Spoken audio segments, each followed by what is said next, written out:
Hello, everybody. We'll begin in 5 minutes.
Hello, everybody. We're starting now. And we would like to first extend a warm welcome to all our distinguished panelists here today. We are about to begin this discussion. Before we proceed, allow me to do a little bit of housekeeping and present the structure of today's panel. The first 45 minutes will be devoted to a discussion between our panelists and moderator. And following this segment, we will transition into the second 45 minutes, during which the floor will be open for questions and remarks from the esteemed audience.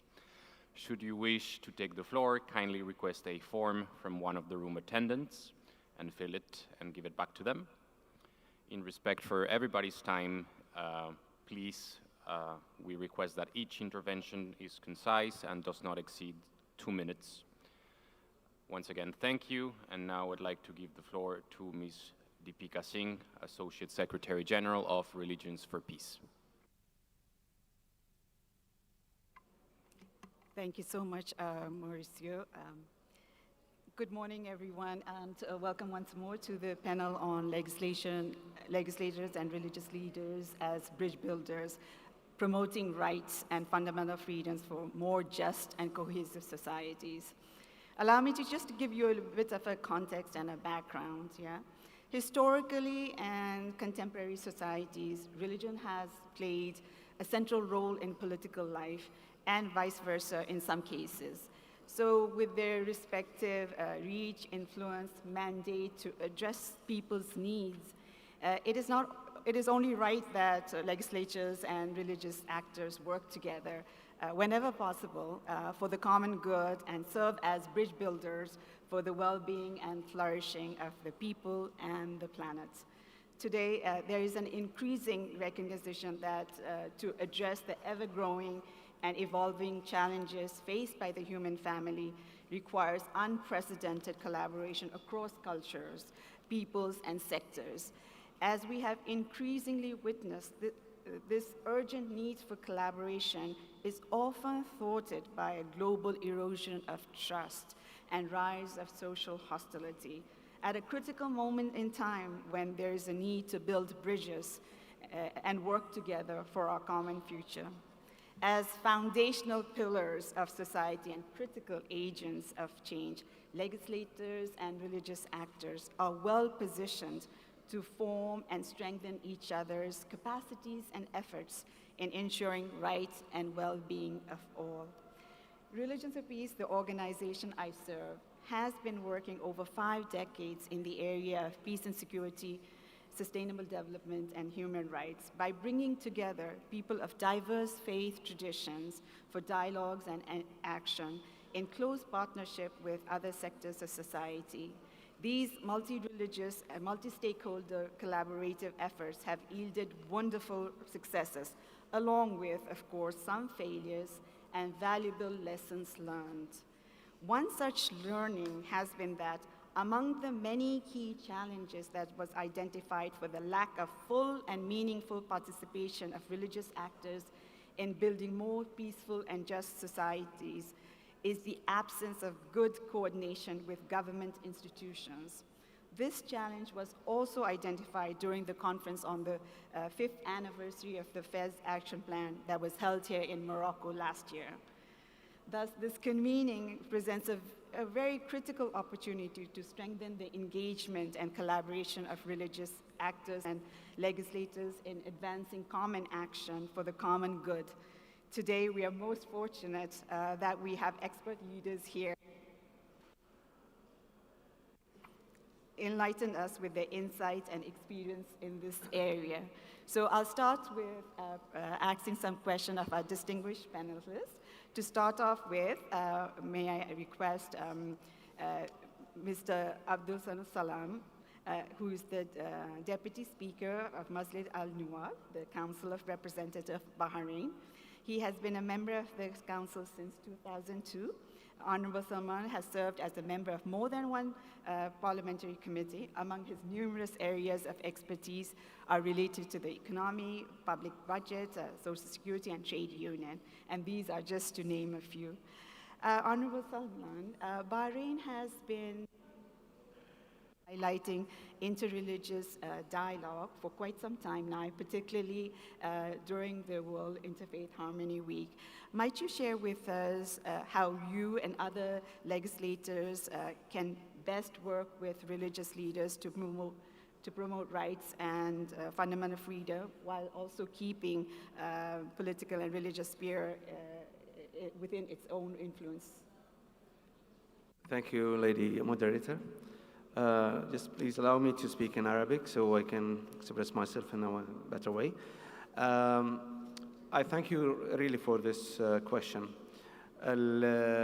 بالنسبة As regards the role of faith leaders and the legislators in society, it is both a role and a responsibility.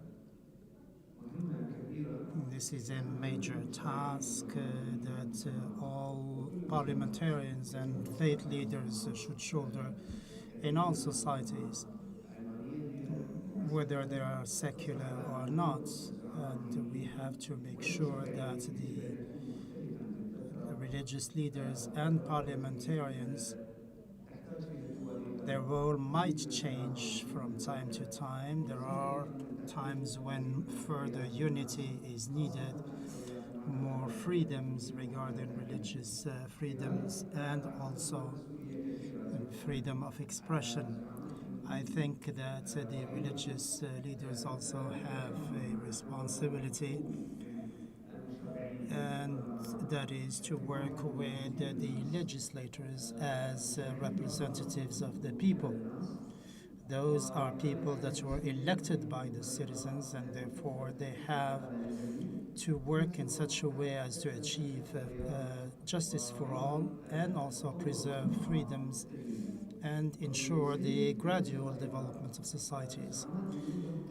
In the same way, faith leaders have a very important role, especially in Islamic communities and countries, because the religious discourse has its own foundations, its platforms, such as the mosques, and temples, synagogues, and churches, and given the role also that is played by the religious figures.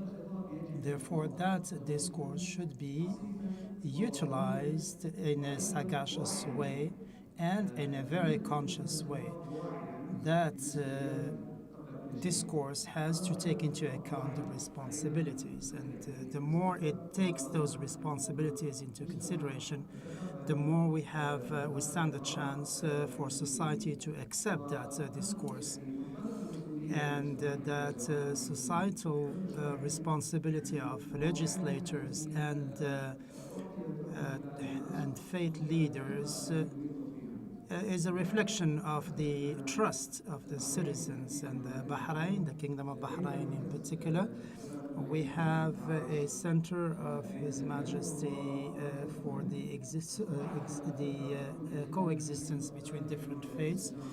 And this center has managed over a short period of time to create that coherence, interfaith coherence. Bahrain is a small country, as you know, but there is a great diversity.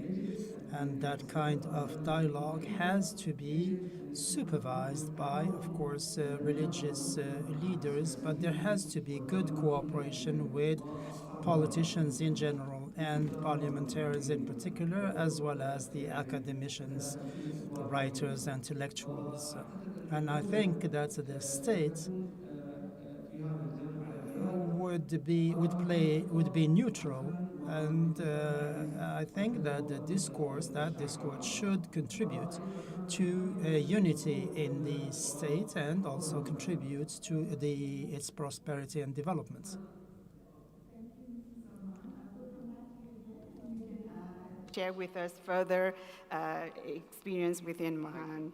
Thank you so much for that, and definitely we need to ensure that looking at the respective responsibility and strength of the religious leaders and legislators, we need to leverage these for the rights of all.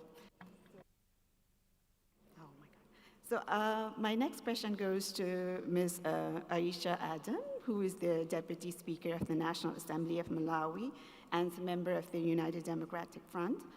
Honorable Adams has been part of the legislature that passed several laws, including Marriage, Divorce, and Family Relations Act and the Trafficking in Person Act, to improve the welfare and lives of children and women.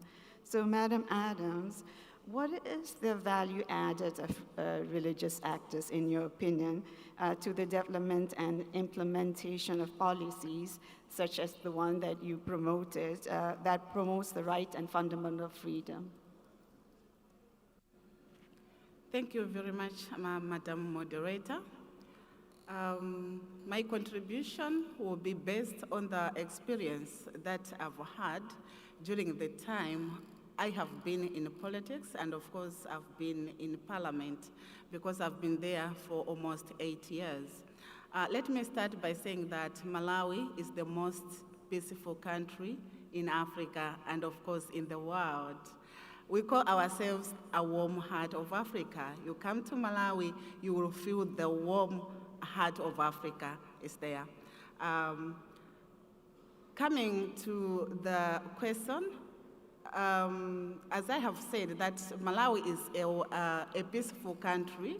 We have religious leaders, and of course we have the politicians. These two, we regard ourselves as agents of peace.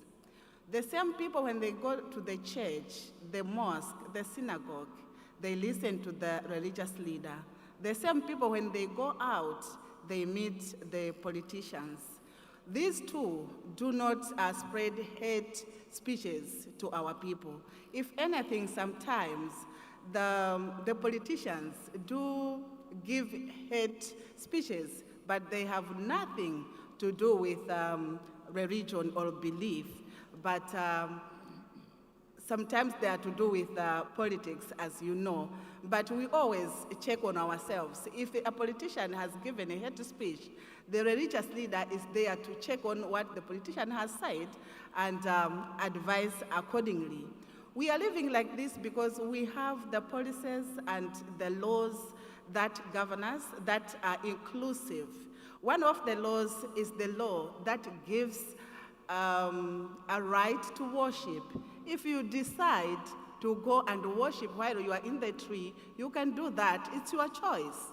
No one will ask you. If you want to go and worship at the middle of the ocean, you are free to do that. Nobody will question you. You come back, the neighbor has nothing to do with that. She minds her own business. So, of course, I remember we had one incident which was to do with religion. We have a freedom of dressing. I can dress the way I am, the way I have dressed, and go to the office. No one will question me. I have a right for that. And someone can decide to wear maybe a miniskirt, a trouser, and go to the office or anywhere. Nobody will question that. But now, we had a problem that in our schools, we have public schools and religious schools, and of course, private schools. We have a freedom of dressing. A Muslim girl can go to a public school wearing a hijab, no problem. But it happened that when some of the girls wear hijab to schools that are partly managed by religions, they were questioned and sent back. That was a very big issue whereby dialogue took place because we believe in tolerance and dialogue, but then it did not work up to the extent that the issue ended up in courts. But we all followed what the court said. We followed the ruling because, you know, as Pacific country, people are afraid of being arrested. So we all followed that. So in short, most of the times, we have the laws and the policies in place whereby we work together with the religion leaders, the religious leaders, and even the law that you have cited. The law says if a girl who gets married under the age of 18, the religious leader who took part in that marriage will be questioned, will be taken into court of law, and even the chiefs in that area will be questioned. So we work hand in hand in making sure that we have that peace in our country. Thank you. Thank you so much, Ms. Adam, for that very concrete, practical, recent examples of the rule of law and the harmony between and among religion within Malawi. In fact, if I recall correctly, during 1992, when Malawi was going from single-party to multi-party government, it was in Religions of Peace Public Affairs Committee that worked with and advocated to the government and for human rights and other freedoms. So thank you so much for that, Madam Adams. So now I go to our next speaker, that is Dab Kochiro Baolum, who's the president of National Voodoo Council of Benin and one of the co-president of High Priest Baolum. May I ask you, what strategies should be put in place for faith leaders to promote the rights and fundamental freedom, working alongside legislators?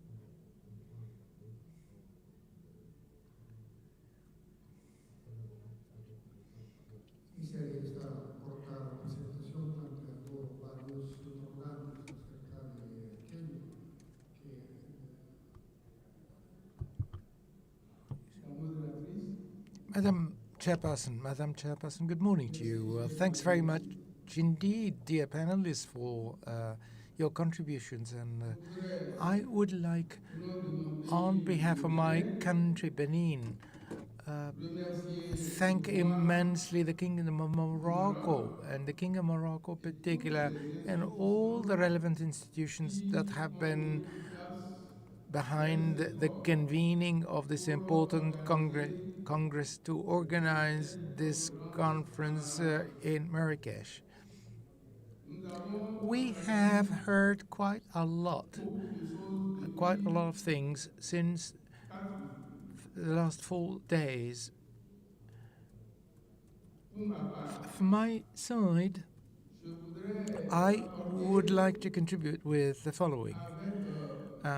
With humbleness and will, the contribution of Benin to the current deliberations and conference. You know, in Benin, the President of the Republic really makes an oath in front of our God and our ancestors. Therefore, starting from the moment he makes an oath, all the beliefs and all the religions come together within the discussion, particularly. Whether the endogenous religions or Christian religion or Muslim Islam, everybody lives in harmony. This is because, from our perspective in Benin, God has created the world, and He has given authority and responsibility to the human beings, and He has given us all the powers, and He has really provided us with a housing, particularly under a tent, whereby nobody sees the... so the planet Earth provides food to us on an equal footing. And these are proofs that will make it possible to consider God Almighty as the one who is seeking to achieve unity of the world. And He has been able to create us with everyone with his own diversity. And so the time has come. We have abused of these privileges. We need to challenge our behavior so that we can live together. And so the meeting of Marrakesh, ladies and gentlemen, imposes on us to find the appropriate mechanism and paths to live together. I do believe it's up to this challenge that we need to rise, and people need to find a solution to this problem. I'm going to give the example of Benin. In Benin, all the manifestations of life from the eternal are considered as gods. And we have the planet, earth, we have fire, air, the elements, and waters, everything. God has given us all these wonderful things, and regardless of your creed or your religion, when there is a problem, should the problem occur, intermediate gods really calls you to really go the right path. Everybody fears God in Benin, and this imposes respect, mutual respect, and respect for the relevant institutions, and the respect for the creed and the belief of the other. This imposes a requirement on us to live together. Microphone has been muted, ma'am.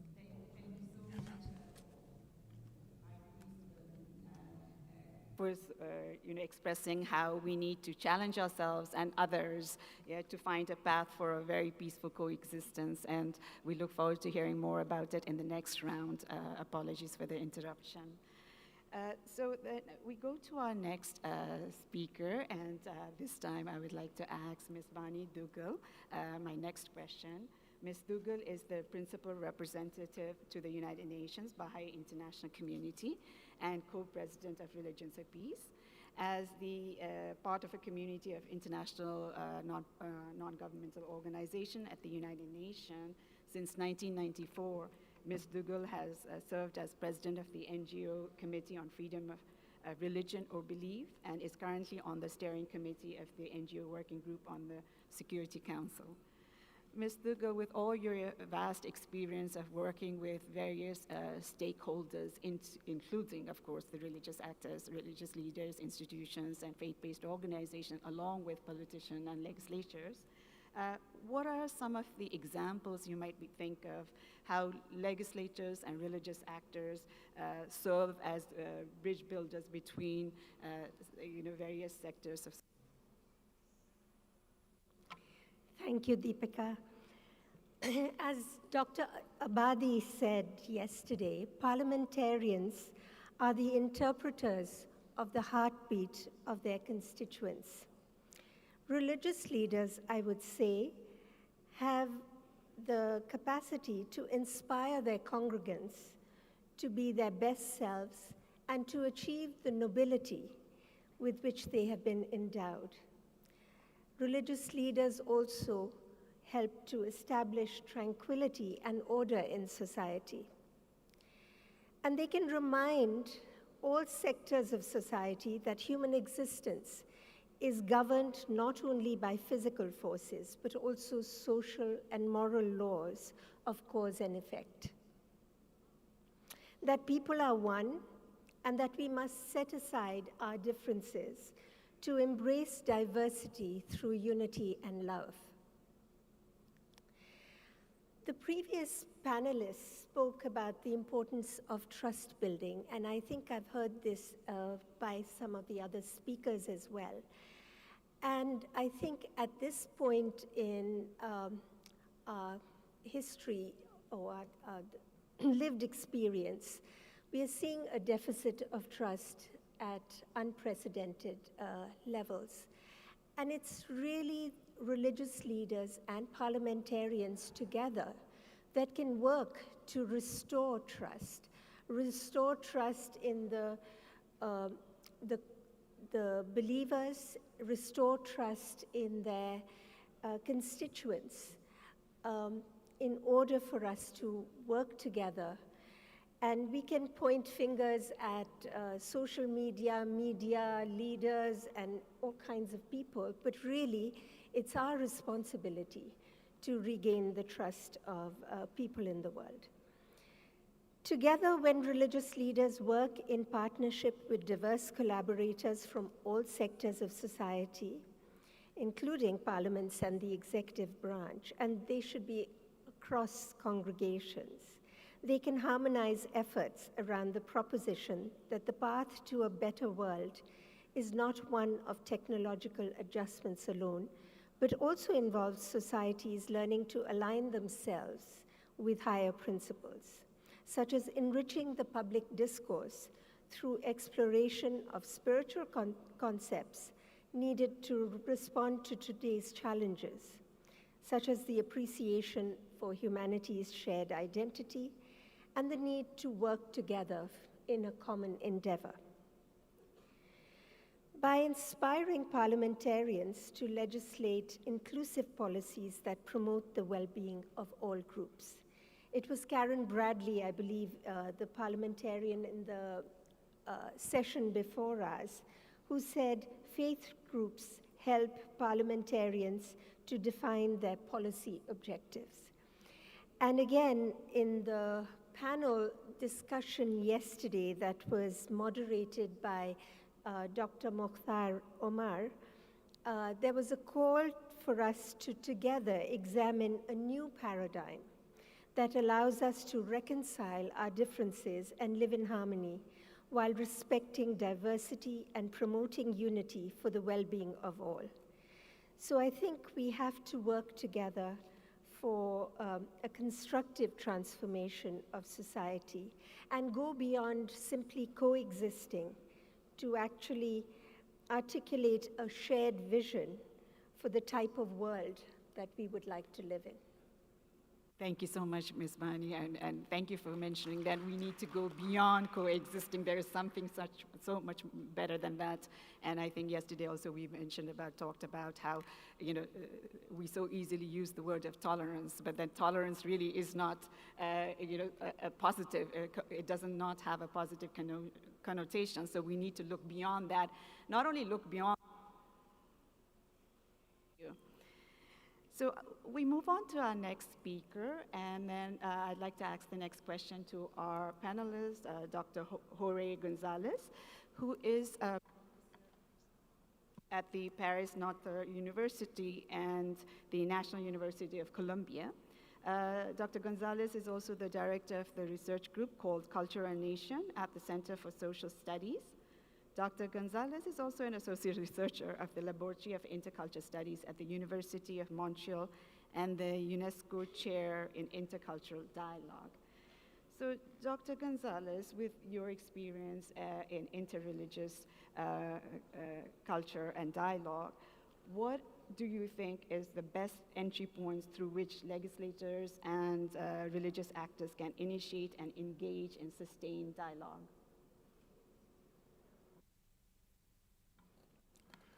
Bueno, esto depende del tipo de organización.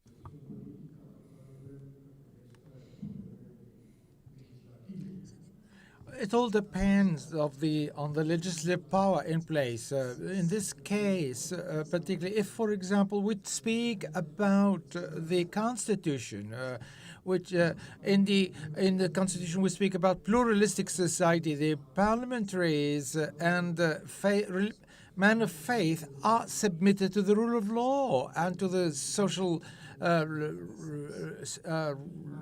rule of law. Recognition of the role played by man is enshrined in the Constitution, needs to be widened and wider scope, because the vibrancy and dynamism of the community, new orientations really that correspond to the evolution of the various players, whether secular or non-secular or religious sense. It needs to correspond to the parliamentary power and to the religious leaders in particular to interpret. It's up to them to interpret the requests put forth by civil society organizations, requests in terms of subjective rights to be able to transform these rights into standards or into laws. On the other hand, we need to take on board the fact that the organization of the various powers of the Constitution, specific to the Constitution, requires a strict collaboration between the legislative power and the judiciary power as well.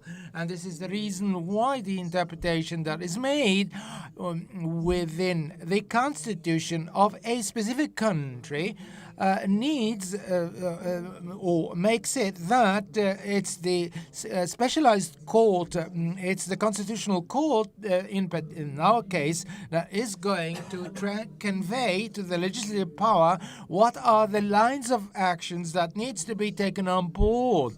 And this is the reason why then we need to capitalize on the participation of the various stakeholders in the political organization of the MPs in particular, and particularly to have this capacity to interpret and to be able to interpret all the needs that correspond to specific rights.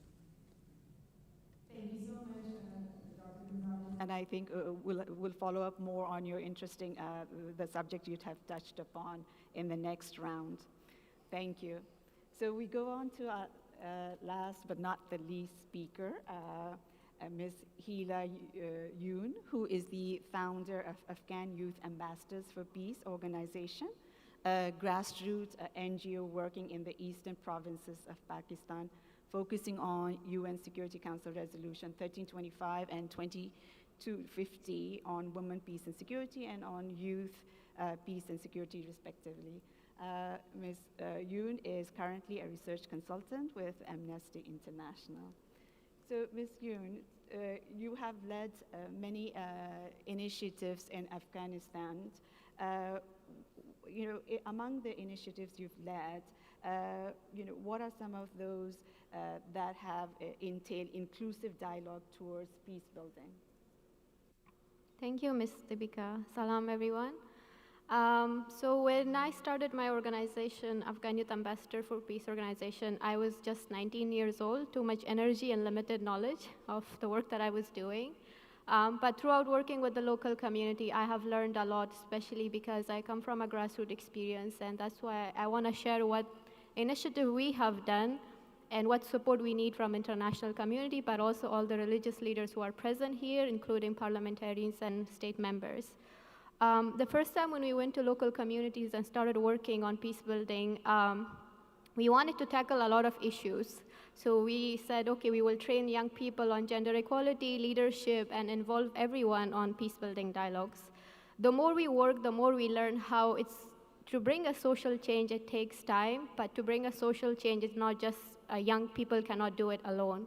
We need to involve all the stakeholders, including religious leaders, but most importantly, tribal leaders as well, depending on the country's context. I remember when we first went to the eastern provinces, one of the provinces was Nangarhar, and we went to a district called Achin.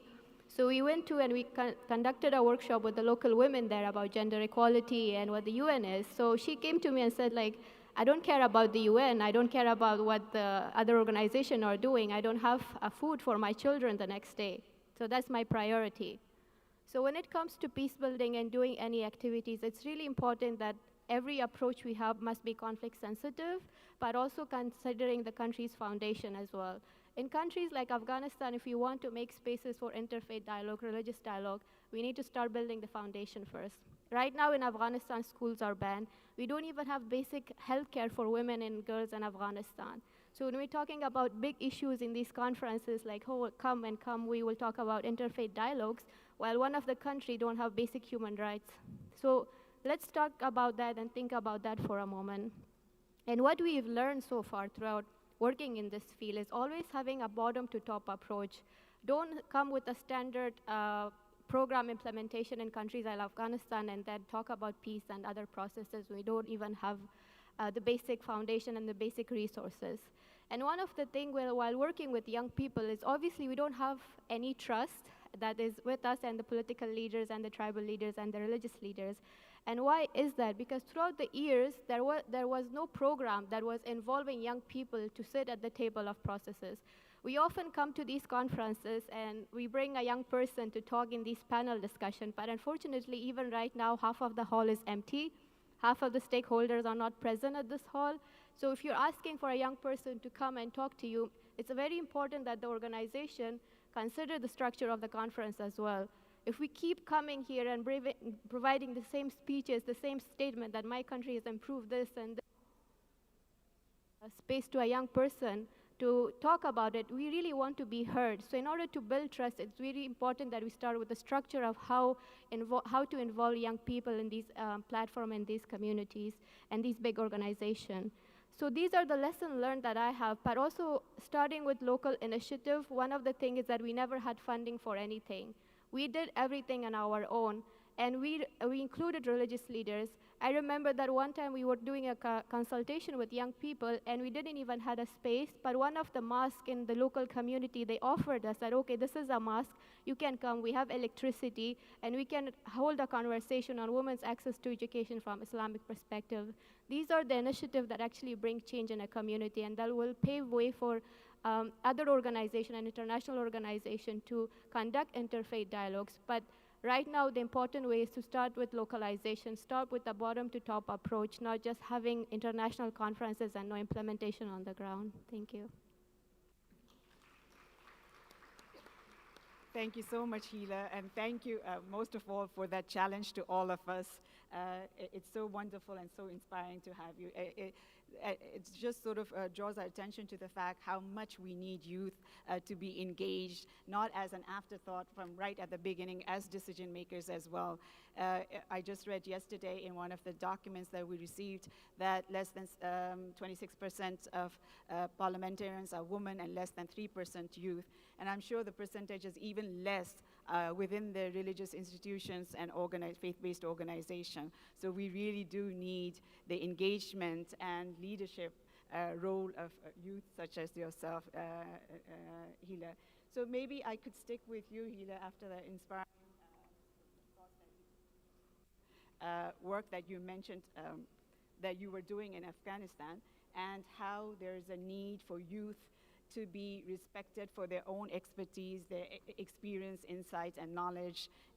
So in that case, what would your call be to the religious leaders, practitioners, and parliamentarians? What would you ask them to do in order to include the youth voices, to amplify them, particularly youth voices among the youth women? Thank you, Ms. Deepika. Because we have limited time, I just have 3 recommendations at the 3 level. At the international level, when we come to these conferences, it's important that the flow of information goes at the local level as well. Why we never achieve most of the things when we attend these conferences? Because we finish the conferences, we have an outcome document, but nobody knows what's going on at the local level. Like, what is this conference about? It's really important that when you're bringing young people to these conferences, provide them funding so they can bring the flow of information to the local level and explain that this was a conference where international leaders came and they have provided opportunities for young people. Young people will not trust you if you don't know that these platforms and these spaces exist. And one of the things is lack of information. So please provide support to funding for grassroots initiative that can bring the flow of information from international level to grassroots level. Make sure the issues are thematic. We're tackling so many issues in these conferences, so there's just too many issues and not enough solution because we get fatigued by the information that we're getting. And also, most of the time, we're just bringing experts. The experts sit with experts, and then the experts give recommendation to each other, and then they go home. It's important when you make these conferences, make it inclusive, but also bring people with less experiences so they can learn and have opportunities to learn why these structures exist and why it's so important to learn about peace building and interfaith. And engage and provide safe spaces for young people, because when it comes to interfaith dialogues and peace-building dialogues, a lot of young people don't have the security or the space to speak up freely or provide recommendations. It's very important that if young people are coming, especially young women with these recommendations, that you provide them the space, safe spaces. At the regional level, please support regional coalitions or coalition that is led by young women that are working on peace building and meaningful engagement of young people. And also many people who are working in the peace building from conflict-affected countries, they became refugees. So please open your doors, especially the regional countries and neighbors, to young people who are refugees and especially young women. And especially and finally at the local level, please provide flexible funding to local initiative and grassroots experience initiative led by young women, but also provide scholarship opportunities for people who don't have access to education, especially member states who are present in this conference. I know you all have done great things from your statements that this country have done so far, but let us extend your hand to Afghans as well and provide scholarship opportunities for young women from Afghanistan. Schools are banned, universities are banned, nothing is there. The only thing you can do is actually provide scholarship opportunities for young people. And if you don't know enough for information, please reach out to us. You don't need to always engage with politicians and parliamentarians. Maybe widen your scope and just get out from that area and engage with young people and tribal leaders at the ground as well. Thank you so much. Thank you, Hila, and thank you so much for that very, very concrete suggestions and recommendation as what's needed from the youth perspective. So Dr. Gonzalez, Hila just provided that youth perspective, and from your perspective, what do you think are the necessary conditions that would enable effective dialogue between legislators and religious actors?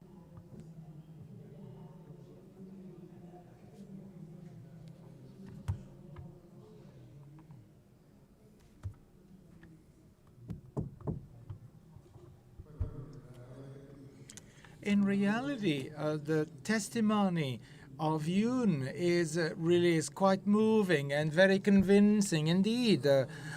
We need to ask ourselves the question whether the minimum conditions required from a political perspective are here so that the needs of the youth be met, so that the request for help the international level does not go through national channels in order to reach out the local parties or the regional parties. And it's quite significant that Yoon underscores the value and the role played by women and the young girls more particularly, because then we need also to ask ourselves whether the minimum required conditions are here with us so that women can play fully and squarely their role in the public domain, and then they can boost their activities in a normal and natural way. So the main worry remains whether the institutional minimum requirements are here and are available.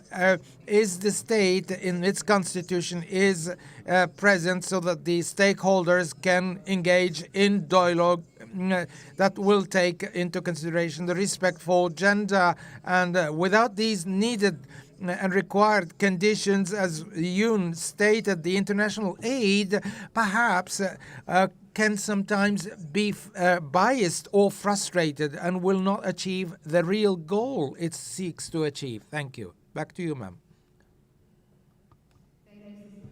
Dr. Gonzalez for sort of sharing what's needed for a conducive condition situation for women and youth participation, and to ensure that we have the minimum requirements in place.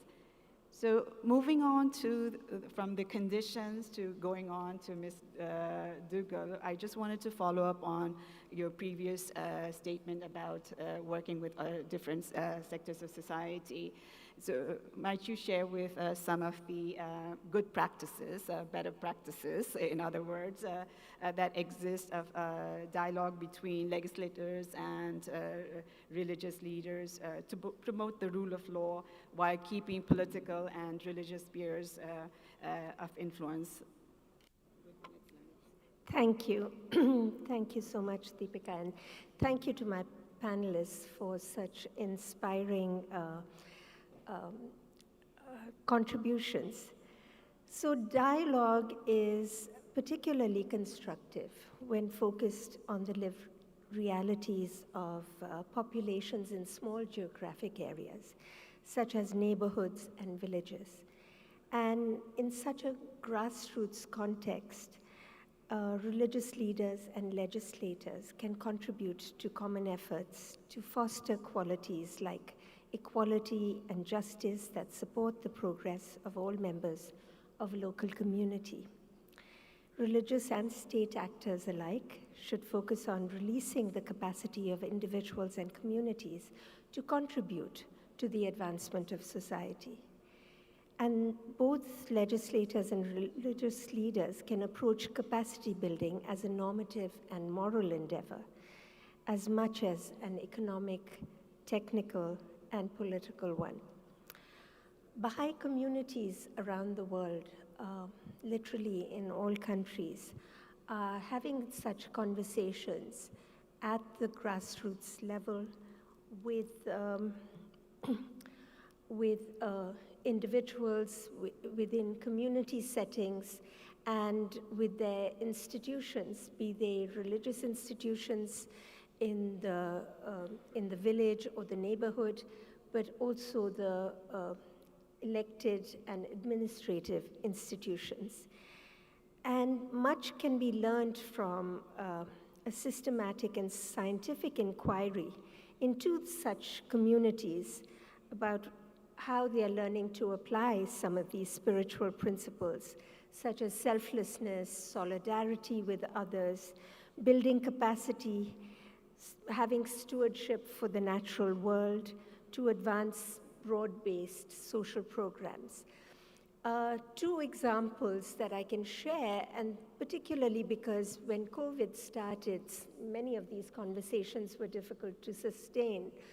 But in Kazakhstan as well as in Iraqi Kurdistan, the Baha'is decided to go online and continue these conversations they were having on using online platforms with many different members of the sectors of their society, including legislators and other religious leaders, to promote a sense of connectedness at a time when we were so disconnected.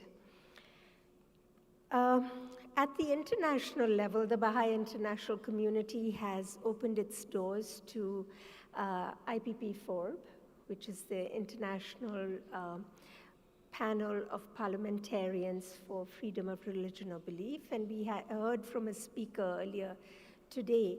And they have done a lot of work in promoting gender equality and human rights, and particularly the intersection of freedom of religion or belief and gender equality. In fact, the current Special Rapporteur on freedom of religion or belief did a study on this intersection, and we had a discussion at my office on that report with IPP4.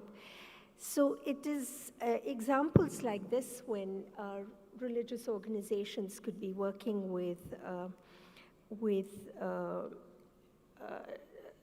parliamentarians to formulate a conceptual framework for action that provides both latitude to respond to local circumstances, but also structure, also for the structure that's necessary for diverse efforts to cohere to one movement, one forward movement. And I'm really pleased that the organizers, IPU and others of this conference have brought us together, and hopefully this will be the beginning of such a movement. Thank you so much, Ms. Dugal, and it is so true that for most effective dialogue, we do need to, it should be sort of a response to the local context and based in lived experiences at the community setting, grassroots level, but at the same time to be as flexible as possible and go according to the change in time. Thank you, Ms. Dugal. So I move on to High Priest Balung, and I sort of interrupted you earlier when you were talking about your experience in Benin. So High Priest Balagun, may I ask, like, from your experience within the country of Benin as the voodoo leader, how can we strengthen interreligious dialogues among the various faith traditions, including the indigenous leaders? Thank you.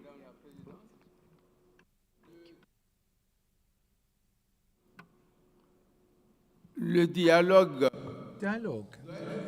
needs to be sincere and credible and deep and realistic and pragmatic between religious leaders of the same creed, religious leaders of the same creed, and involving other creeds as well. So if this dialogue is sincere and pragmatic, then we can achieve a sincere dialogue involving the legislators, and particularly in Benin. So the legislator, or the really, it comes from the masses, particularly made up of religious people, tribal leaders, children, and youth and women. It's to the extent that for most of the laws that are passed in Parliament, the legislators take the opinion of the masses,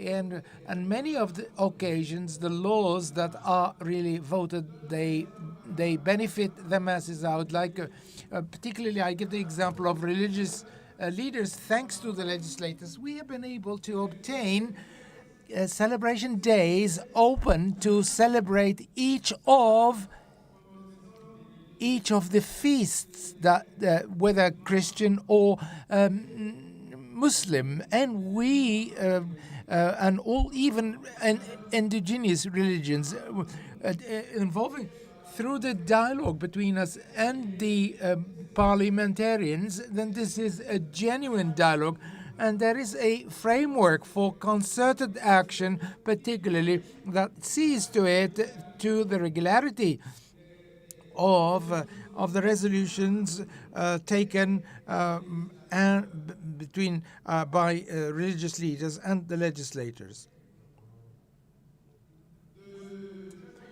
And this opportunity really is an opportunity to say that the Marrakesh conference should lead to a resolution or recommendation. I'd like to suggest to the conference the setting up and establishment of a committee,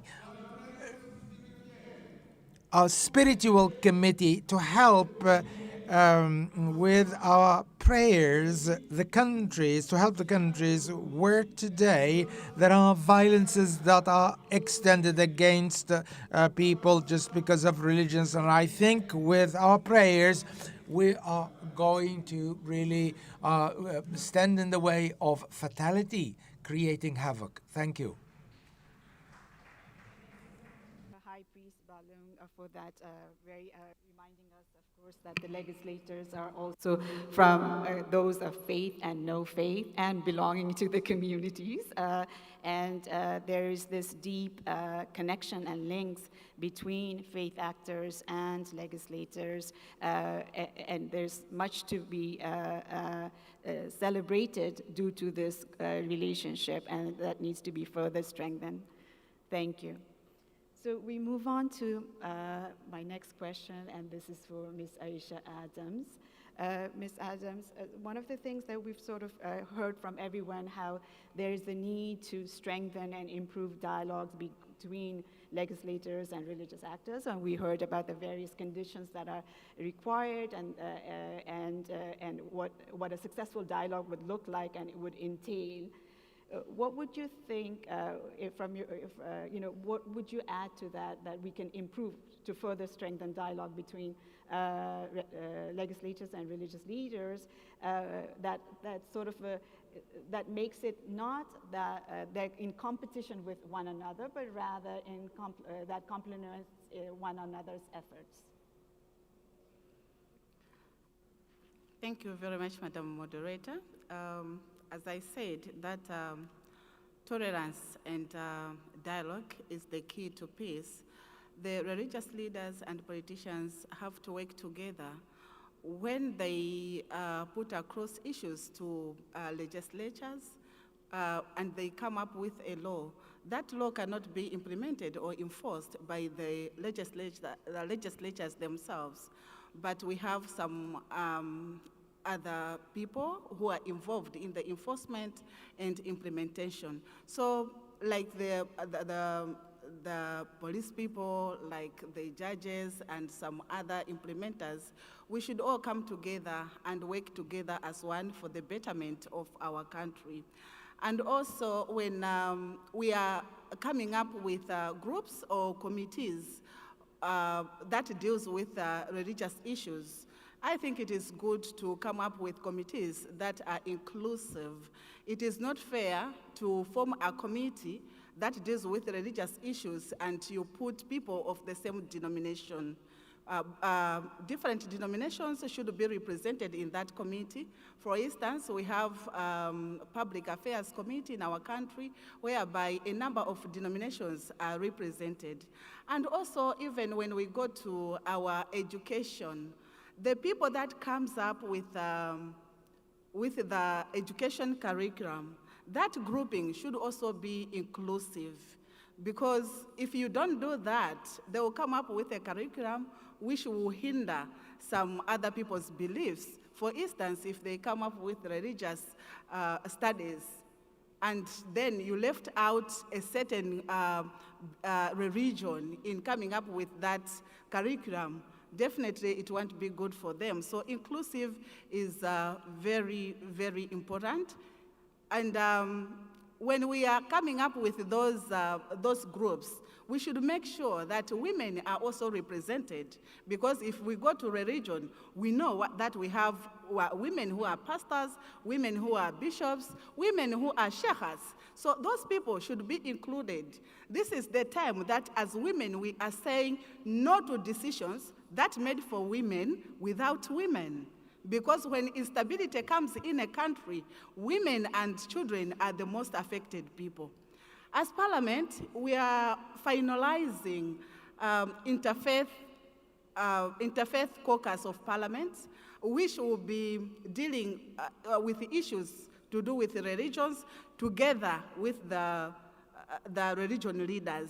Because as the example that I gave you earlier, that we have a chaos to do with the dressing of Muslim girls in schools. As parliamentarians, we did nothing because we had no platform on how we can handle that issue. But now we have realized that there is a gap whereby politicians has to come in and act on that. So soon we'll be finalizing that caucus so that we should be working hand in hand with our religious leaders. Thank you, Madam. Thank you so much. That is so wonderful that you will be having a caucus that would be dealing with that. And thank you also for sort of emphasizing the fact that it is critical and most essential to be very inclusive in terms of gender, age, or religion and all. So thank you for that. So my next question, the last question among the panels, I would move on to Mr. Salman. We've heard about some of the successes about the connection, the link, the collaborative efforts of legislators and religious leaders. In your opinion and experience of collaboration between the religious actors and legislators to promote the rule of law, what has worked, and we've heard some of the successes, and as well as could you share what has been some of the challenges that might be encountered? Thank you very much. Actually, Bahrain has a lot of success stories which needs to be addressed. أعتقد أن البحرين I think that Bahrain has extensive experiences over a period that is not that long.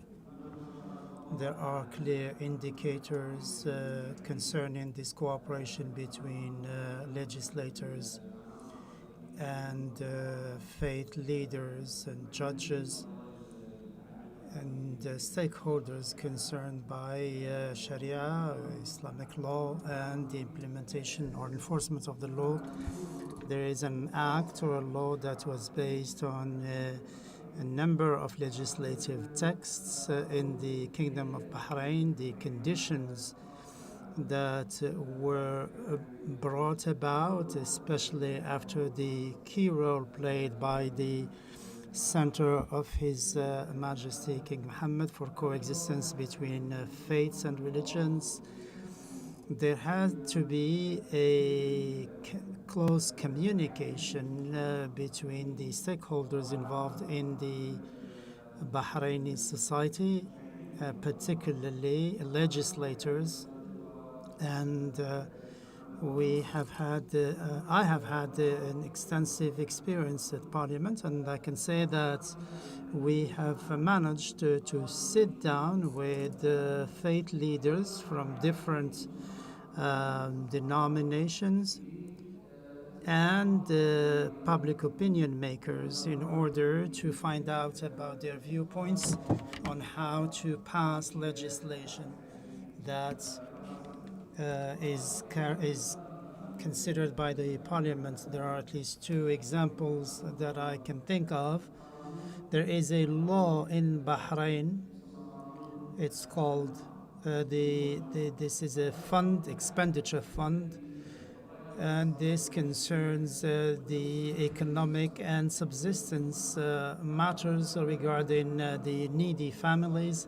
But since this is a sensitive question that deals with the expenditure as it is ordained and determined in Islamic law, we had, as parliamentarians, to sit down on many occasions with faith leaders to find out the best way to come up with a text, an act that protects families.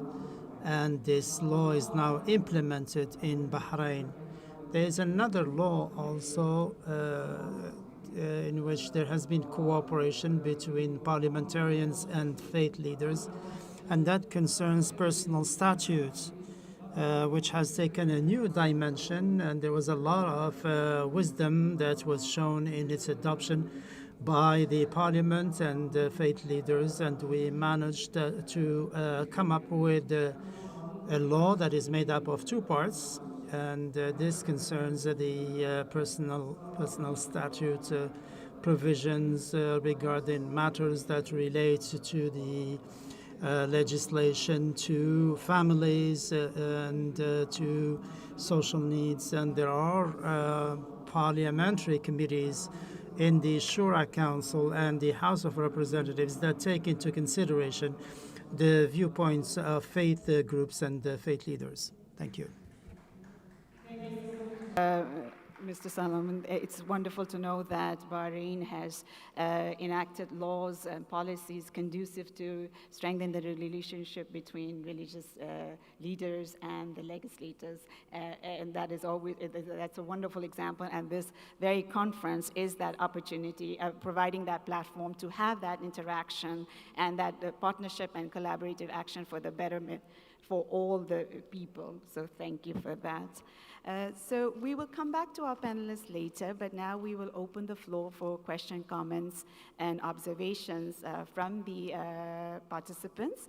And just would like to mention that, please, we have limited time, and if you could kindly stick to the 2 minutes that's allotted to you. And before we open the floor, just wanted to make a quick announcement. At 1 o'clock till 2:30 p.m. today, there is a side event that is being organized by Rabita Mohammedia de Ulemas, and it will be in Phase 2 upstairs, and there will be simultaneous interpretation available, and the languages that will be English, Arabic, and French. So that's at 1 o'clock. All right, moving on to the floor. So we have this list of representatives who would like to speak.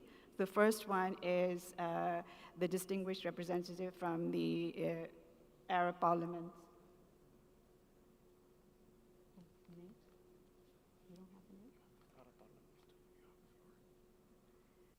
Have the floor now.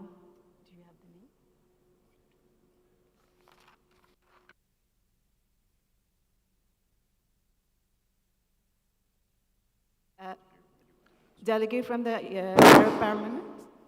All right. You have the floor.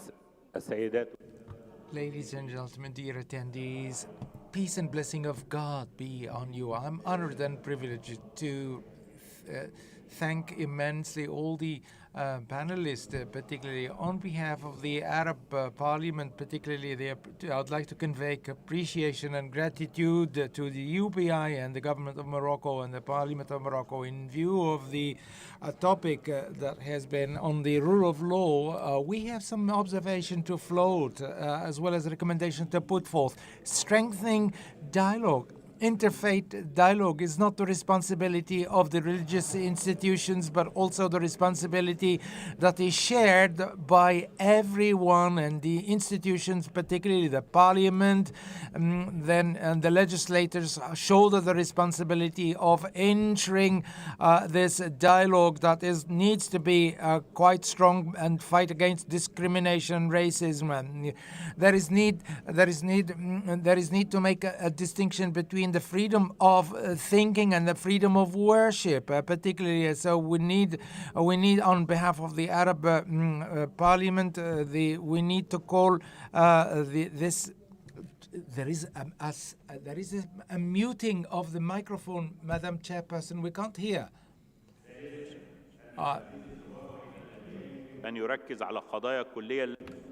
We have to insist on the issues that concern the humanity in general, taking into account the common denominators relating to values of the humankind. And fourth, the relationship between legislators and the religious leaders should not be limited to a conference that brings them together. If we want to ensure the rule of law as far as promoting interfaith dialogue is concerned, we need to come up with an institutional framework for a regular relationship between legislators and faith leaders to achieve our objective, which is to come up with a modern, innovative system to promote dialogue and understanding between different faiths and religions. Thank you so much for your kind attention. For our next speakers, we have delegates from GISRA Project, Rabida Mohammedia, and distinguished representative from Pakistan. So, Mr. Baku, GISRA Project, you have the floor.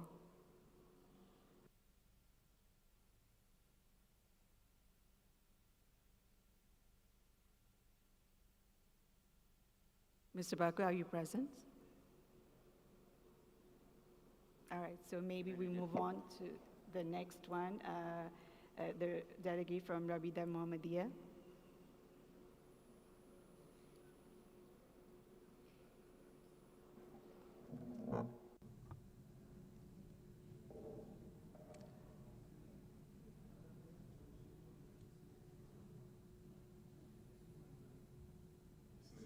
In the name of Allah, most merciful, our time really does not make it possible for me to express all I have.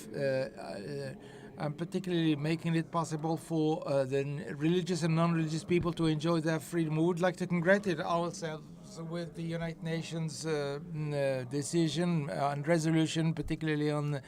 I'd like to go into the nitty-gritty. There are 2 points, bullet points that cover the topic that is under the concern. The first of these is the interfaith dialogue, more particularly, and the efforts that are in order to radiate coexistence and coexistence. All the initiatives, particularly pertaining to this, is an achievement that needs to be, whose return needs to be upgraded. More particularly, religions have quite an important impact on a daily basis, and if the religious leaders are wise, they can contribute more importantly in the development and growth of the human being, and they can also contribute to the growth and development of the humanity that is really facing quite a lot of challenges. What we heard about coexistence and collaboration really is a good augur. The other sector, particularly that is worthy of our consideration, is the parliamentary work with the religious leaders and issuing laws, particularly to preserve the religious freedom. And there is need to make a distinction at 2 levels. There is one where there is a minimum requirement, particularly that we need not overlook, and all the laws need to work, is to criminalize anything that may really contribute to lead to defamation, or and this is quite an important sector whereby parliaments and religious leaders can engage in. And the second thing and sector, particularly to really meet the religious needs, and particularly the right for thinking and the right for leveling criticism. So we need to avoid particularly all the matter is not necessarily just to issue laws, but also to look at the environments where these laws are issued, and particularly the wisdom of the states and appropriate management is quite important, more than just issuing laws, so particularly that will contribute to impact negatively on. And there is need also to respect the laws of every country. And so particularly this should be carried out in parallel, particularly to encourage dialogue. Thank you, and I'm sorry, Madam Chairperson, if I've taken more time than necessary. Thank you so much, and please, all speakers after, please limit yourself to 2 minutes. We have very limited time, and there are many other speakers that needs to have their opportunity. So next is, may I call the distinguished representative of Pakistan. You have the floor. Thank you for giving me the floor. We must understand that fundamental freedom and rights emanating therefrom for more and just cohesive societies are largely considered secular and promotes a logic that religious beliefs and practices should be kept to people's private lives. Where it is considered relevant, it tends to be instrumental to serve aims of secular humanitarian system alone. Some local faith leaders and actors who prioritize religious activities such as religious gatherings and study of religious teachings may not want to engage with international humanitarian actors. Yet, there are many who are ready and willing to engage with wider humanitarian system. Both sides have limited knowledge about each other, and they lack capacity to become barriers to engagement and work parallel to each other and not as partners. Parliamentarians are representatives of their constituencies, also possess a certain standing in society and can mobilize resources, both financial and otherwise. Whereas religious leaders and local faith actors can mobilize human capital, while parliamentarians can focus on implementation of and coordination with local and international donors. They can work together, budgeting their reform and taking voice of local faith actors to parliament to initiate meaningful legislation. I'll give you an example. In Pakistan, the government's polio campaign in many areas was hindered because of religious beliefs and political affiliations influenced public opinion.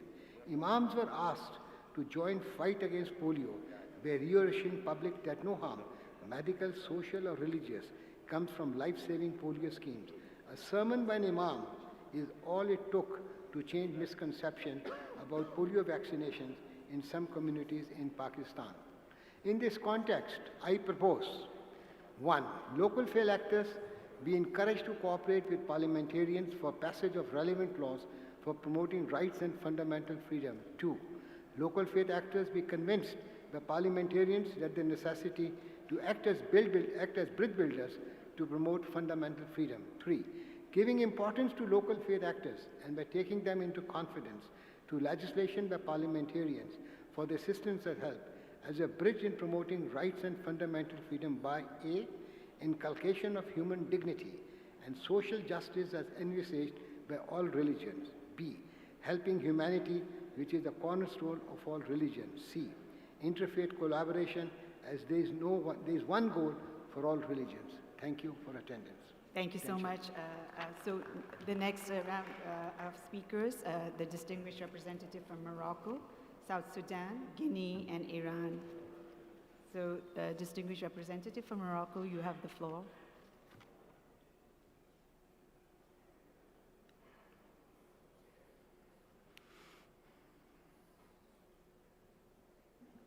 Excuse me, name, please.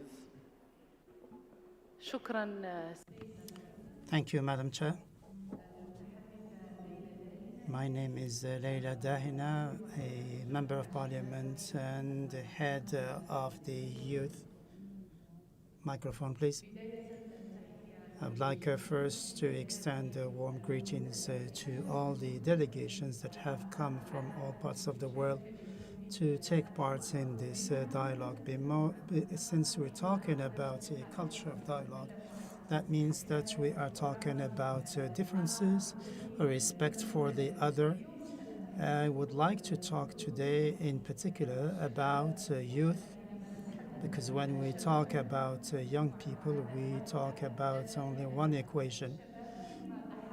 youth are either victims or they are offenders, and therefore we have to make sure that we take interest in them and care for them before they become offenders. And that is why I support the sister Yoon who talked about from Afghanistan, who said that we should not be afraid of young people. We should listen to them. Yes, we need the wisdom and the sagacity of religious leaders, but we also need the imbalance and also the fogginess of ideas that exists among young people. So we call for further involvement of young people, making sure they are part and parcel of the dialogue at all levels, because there are risks, there are perils looming over all of us, and that is radicalism and extremism and terrorism. We have to listen to young people so that we can come up with positive outcomes. Thank you. From South Sudan. Distinguished representative from South Sudan, you have the floor. بسم الله والصلاة والسلام على رسول الله. Our Prophet is kith and kin. I'd like to thank you, Madam Chairperson, for giving me the floor, and thanks the attendees for lending an ear. Dear brothers and sisters,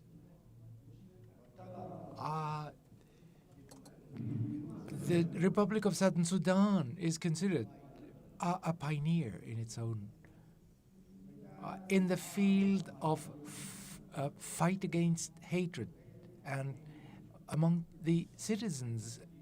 And we have been able to secure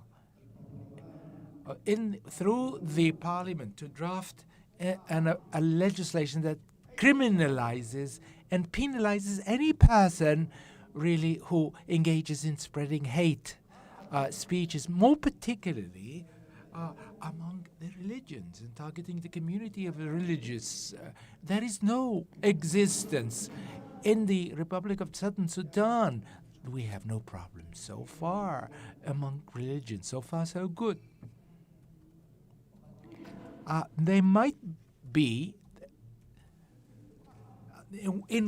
under one roof. We might have, and in one family,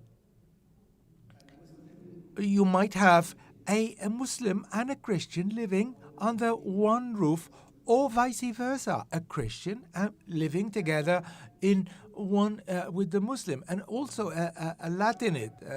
And this is the reason why I would like to put forth a recommendation in this very important conference and Congress, which has really discussed and addressed all the relevant issues, particularly pertaining to the community, that the communities where congregate religious people of creeds. We would like to suggest the following in the form of recommendation to table. One, the first recommendation: there is need for a narrative that goes against hate speech, particularly in the mass media, and in the second.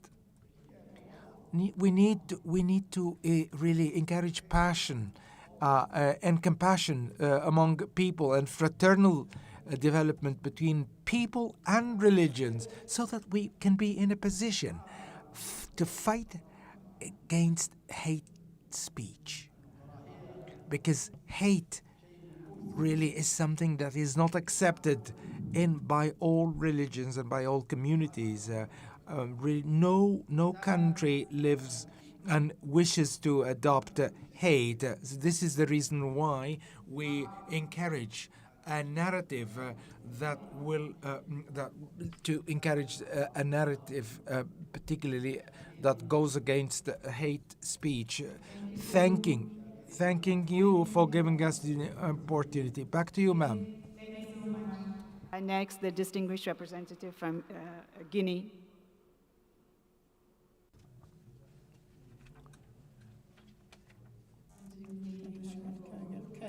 Good morning. Thank you all, Madam Chairperson. I'm Reverend Pastor Samuel Tidiano, advisor to the President of the National Transition.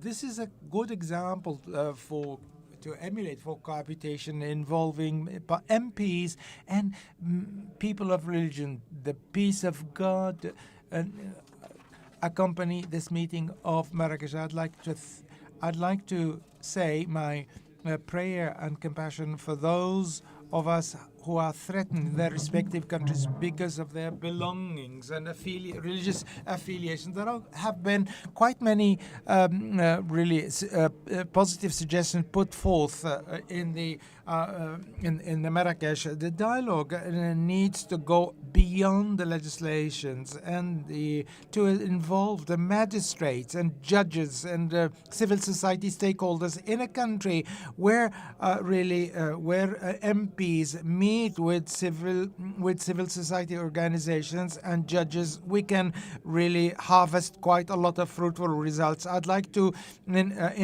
put forth the recommendation that the legislators involve judges and magistrates, particularly so that religious leaders can really transmit and convey these lessons to the grassroots communities. We need to limit. Those who preaches propaganda and hate speech need to be banned and need to be really. We need not give them the opportunity to engage. They need not be given the freedom. MPs, together with the magistrate, need to work towards curbing and limiting this. And so we need to provide training at the level of parliament. So UIP needs to make sure that there is a watch group that is available in the parliament and in order to ensure dialogue to continue in the countries of the world. Thank you. Back to you, ma'am. Next, the distinguished representative from Iran. In the name of God, the compassionate, the merciful, I would like to thank the hosting of Kingdom of Morocco. So the most important role of sending messengers is actually keeping on going, so that we send prophets for guiding human beings. So the need for a just society is having justice. The first and main content of justice should be dividing the responsibilities evenly between all nations. So today, unfortunately, the international institutions are in such a way that they neglect the rights of human beings, and at the same time they try to oppress people and put pressure on them. So each international decision that actually undermines their interest, they veto it. And the countries which want to be independent, they try to actually oppress them. They support terroristic groups and try to create divisions among the countries, and at the same time kill thousands of people. In a period of 245 years, more than 300 wars were waged by them. So in order to actually face this is actually fighting against these cruel policies, and the chances should be divided evenly, and the international United Nations should not be an instrument in the hands of a few people, and whatever they have interests should not be actually given opportunity. Ladies and gentlemen, we expect that the IPU creates the even possibilities for representatives of all nations to actually reflect their views. Thank you.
تحض على الكراهية الدينية. Unfortunately, hate speech is available, and so how is it possible to ban and bar hate speech, particularly in order to avoid the difficult consequences? And so with regard to those who defame the creeds and religions of others, those who insult and create confrontations that are inappropriate, they need to be criminalized, they need to be sanctioned. Those who burn the Holy Quran and those who insult our Prophet, particularly, they need to be given the appropriate sanction. And those who create havoc, particularly, also any religious creed or any person who perpetrates these things need to be penalized, particularly I need to be sanctioned so that he be given he serves as an example and working towards creating an environment whereby coexistence and peace can prevail. Thank you. Next we have Mr. Abdul Latif. You have the floor. شكرا. أصحاب المعالي والسعادة، قداسة رجال الدين. Distinguished participants, esteemed representatives of different religions, distinguished members of the diplomatic corps and of civil society organizations, I will not take too much of your time because today's discussion is about interfaith and a lot has been said. But there is a key question that we have to ask. Will the law make it possible to change mindset and behavior and conduct towards others, or is it going to be limited to just legal texts? There are a number of texts that have been adopted, but they are not really implemented. And how can we open up to other areas such as education and training?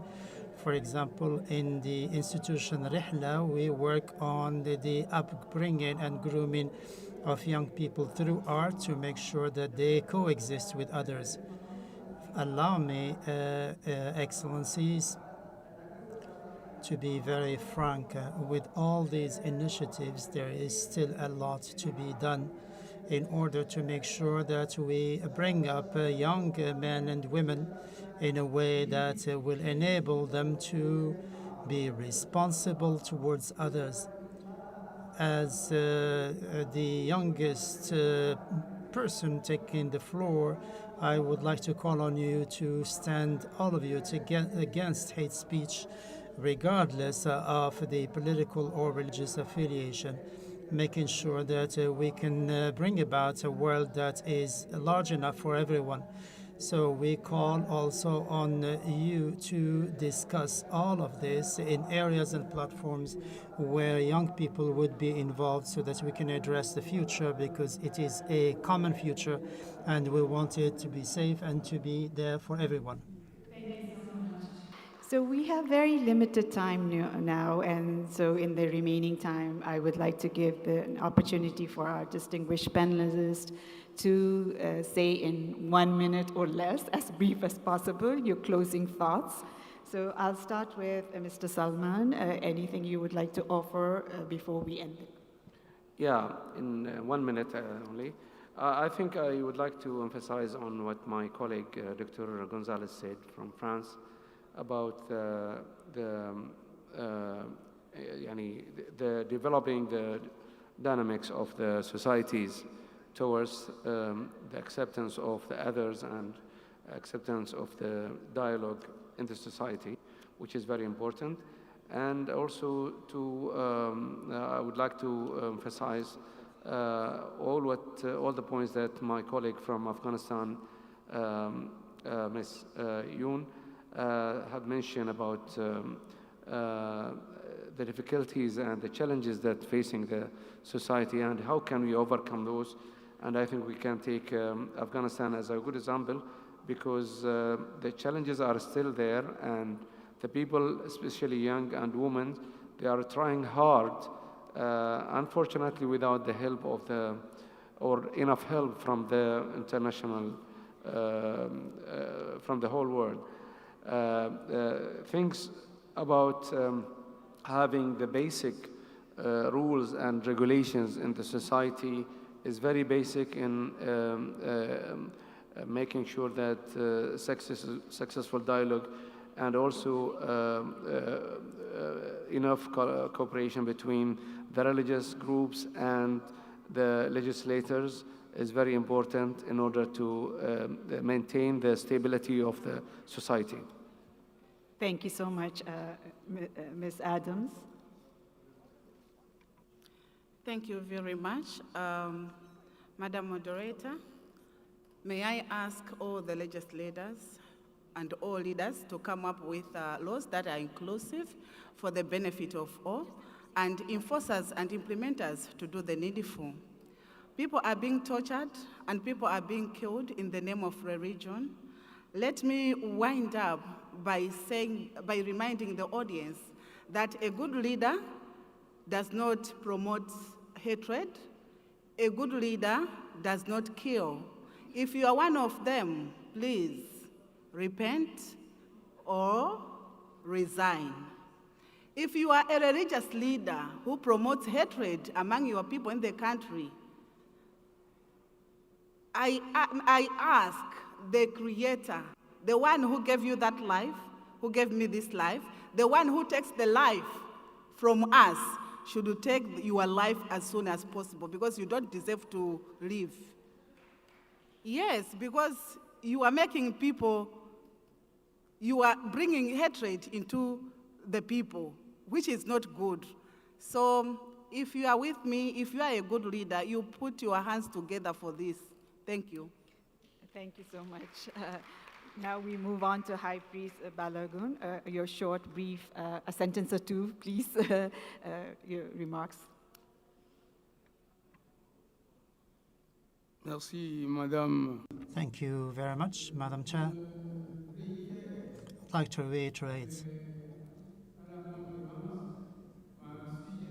the suggestion I made to create a committee for spiritual mutual assistance to help the countries where there are various tensions.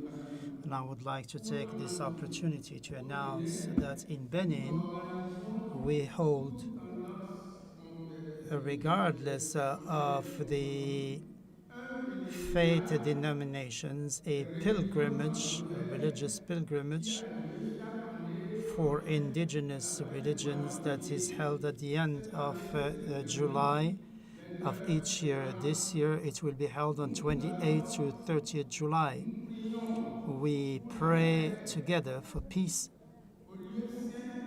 in sacred places, the sacred abode of the God of the earth, and we shall ask the goddess of the earth to help us to live in peace in Benin. Therefore, I would like to invite all the participants in this conference to come to Benin in order to benefit from that experience which is rooted in peace. In addition to that, Thank you for that invitation to all. So we have very few minutes left, so I just wanted to, and apologies for cutting you all off, but then I just request you to be very brief as possible. So, Ms. Dugal, your last words. Thank you so much. The last words for this moment, I hope. Sorry, yes, for this moment. I think the key word we heard today and over the past few days has been collaboration. And in collaboration, there's no room for competition. So I think it's time for us to set aside competing interests and work across the divides, across any divisions, be they political or religious, to work towards the well-being of humankind. I think sometimes when we are working with parliamentarians, there is the danger of getting involved in some of the partisan politics.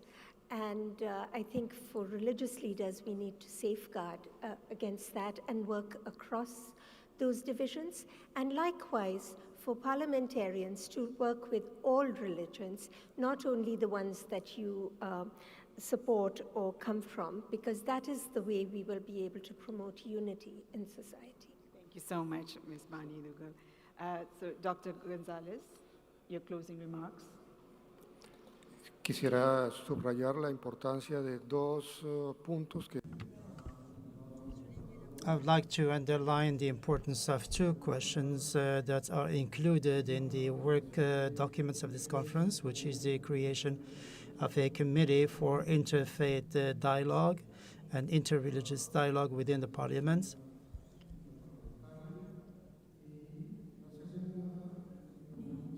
And second recommendation, take into consideration the recommendations of the United Nations and some of its agencies or specialized bodies such as UNESCO regarding the promotion of interfaith dialogue. This is a means to make the most of the knowledge and experiences, past experiences and lessons learned in order to adopt them and in the settlement of local and international disputes.